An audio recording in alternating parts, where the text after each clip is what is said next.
हामी चाहिँ आज धादिङ जिल्लाको नरसिंहधाम महोत्सव, यो चाहिँ इतिहासकै पहिलो महोत्सव हो। अनि हामी चाहिँ जाँदैछौँ, यहाँ दाइ हुनुहुन्छ यता, दाइले मलाई पनि देखाउन सक्नुभयो, देखिएको छ? एकदम देखियो त। हामी चाहिँ नरसिंहधाम आएको छौँ, यो चाहिँ म हो, चिन्नु भएन होला, म हो। हामी जान सक्यो। कस्तो भइरहेछ दाइ, तपाईँलाई कस्तो लागिरहेछ? बहुत स्थितिले आयो, यहाँसम्म आइपुग्दा धेरै गाह्रो भयो। त्यहाँ माथि बाइक पनि पल्ट्यो। कन्टेन्ट दाइलाई चाहिँ खासमा यो नरसिंह भनेको थाहा छ त दाइ? मलाई केही थाहा छैन यो बारेमा चाहिँ, यसो जानकारी छ भने बताइदिन सक्नुहुन्छ? उहाँ अगाडि हुनुहुन्छ हाम्रो टोलीहरू। म चाहिँ दाइलाई मैले जानेको कुराहरू चाहिँ, म हुन त बाहुन त होइन, तर मैले थोरै पढेको र बुझेको अनुसार चाहिँ नरसिंह भनेको चाहिँ भगवान् विष्णुको अवतार हुन्। नरसिंह भनेको चाहिँ न मानव, न नर, न जनावर भन्छन् क्या दाइ। मान्छे पनि होइन, जनावर पनि होइन, त्यही भएर टाउको चाहिँ सिंहको, जिउ हात खुट्टाहरू चाहिँ मान्छेको जस्तो क्या। चाहिँ किन यो अवतार लिएको भन्दा चाहिँ हिरण्यकशिपु भन्ने एउटा राक्षस होइन, उसलाई चाहिँ न दिनमा मार्न सक्ने, न रातमा, न मान्छेले न जनावरले क्या, न कुनै हात हतियार केहीले पनि मार्न उसलाई नसक्ने, त्यस्तो वरदान पाएको हुन्छ उसले। अनि उसको छोराको नाम चाहिँ प्रहलाद हो। त्यो जुन हिरण्यकशिपु भन्ने राक्षस जुनले, त्यो चाहिँ विष्णु भगवान्को सबैभन्दा खतरा दुश्मन हुन्छ क्या। उसले चाहिँ भगवान् विष्णुलाई मन पराउँदैन, तर त्यसकै छोरा चाहिँ फेरि भगवान् विष्णुको सबैभन्दा ठुलो भक्त हुन्छ क्या। अनि त्यही उसले आफ्नै छोरालाई पनि मार्न खोजेको हुन्छ। अनि त्यो छोरालाई मार्न खोज्दाखेरि चाहिँ अनि यो अवतारमा निस्केर अनि त्यो राक्षसको चाहिँ वध गरेको हुन्छ क्या। न राति न दिउँसो, सन्ध्याकालमा क्या, ठिक्क घाम डुब्ने बेलामा। अनि न हतियारहरू न केही भन्दा चाहिँ नङ्ग्राले मारेको, अनि न मान्छे न जनावर भन्दा, त्यही भएर त्यस्तो रूपमा हो क्या दाइ। बुझ्नुभयो? सर्टकटमा चाहिँ त्यस्तो हो। यता चाहिँ हाम्रो टोली हुनुहुन्छ। हेलो गाइजहरू, क्या हाम्रो दाइको समस्या।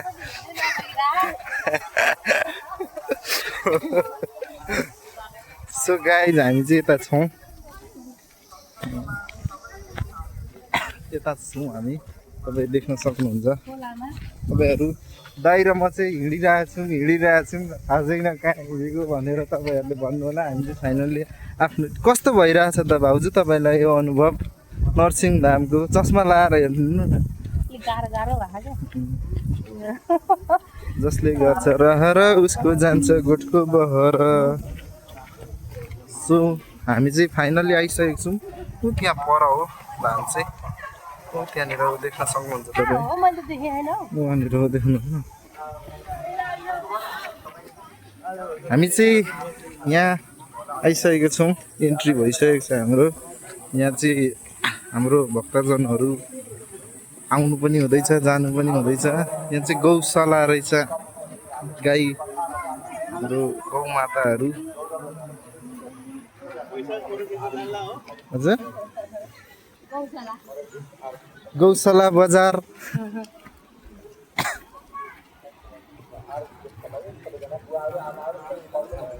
यता चाहिँ हाम्रो भक्तजन महानुभावहरू आउनु पनि हुँदैछ, जानु पनि हुँदैछ। घामले चाहिँ साह्रै सताइरहेछ, घाम चाहिँ साह्रै लागिरहेछ, पसिना निस्किरहेछ।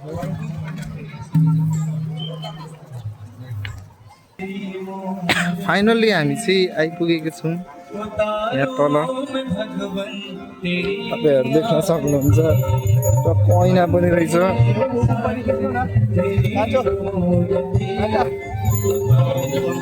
बाँसुरी शङ्कर रहेछ। हजुर अहिले फर्केर आएर लिँदा हुँदैन?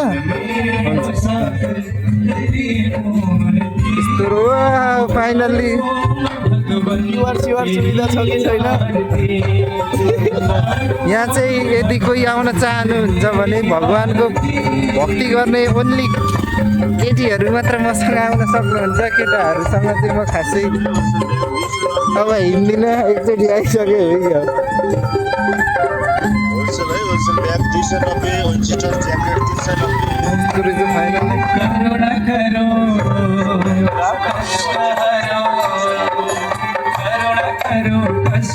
जय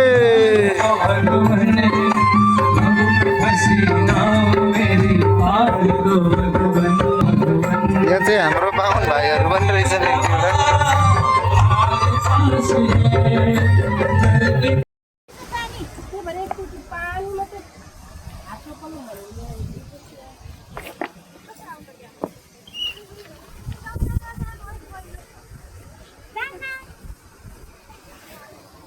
एक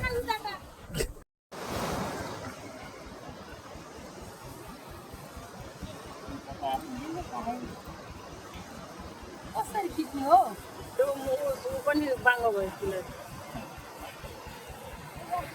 त्यसो कसरी बस्यो त हो म त अटेन त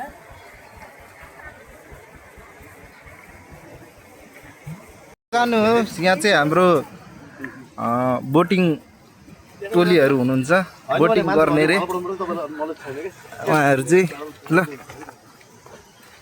मजा आउँछ म अड्दैन हो ए जानु न जानु फरक पर्दैन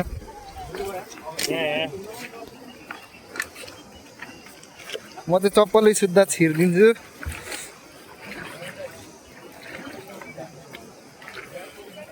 ल ल ल चलो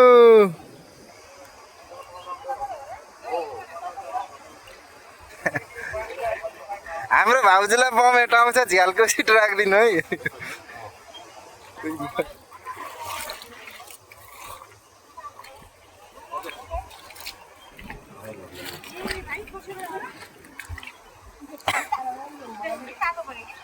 ल ल चढिसक्नु भएको छ उहाँहरू चाहिँ यो चाहिँ बुढी गण्डकी नदी हो हामी चाहिँ धादिङ जिल्लाको यहाँ नरसिंह धाम भन्ने यो इतिहासकै सबैभन्दा ठुलो धाम लागिरहेछ माथि तपाईँहरू देख्न सक्नुहुन्छ यति राम्रो दृश्य टक्क पहाड बोटिङ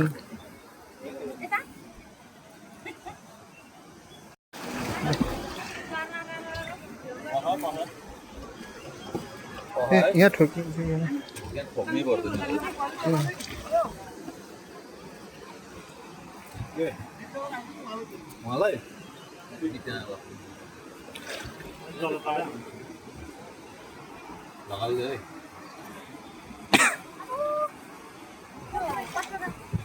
ल बस्नु है बस्नु ल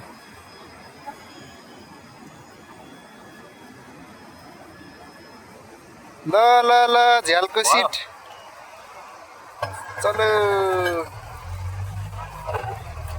हेलो गाइज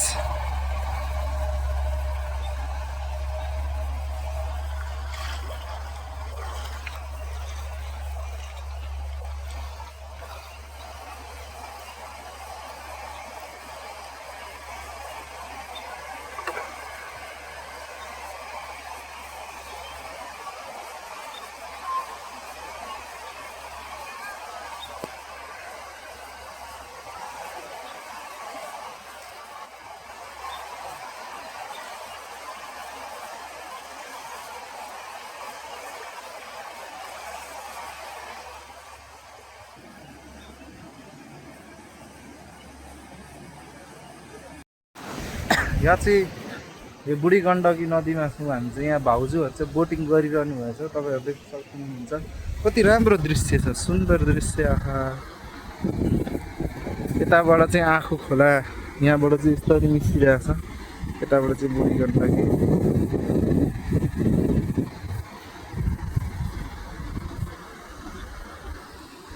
खाजा खाने सुरसारमा छौँ हामी होइन दाइ मलाई चाहिँ हामी क्युआर डिजिटलवाला ग्रुप हो धादिङ पुगेपछि पनि हाम्रो नेट अफ हुन्छ त्यही भएर चल्दै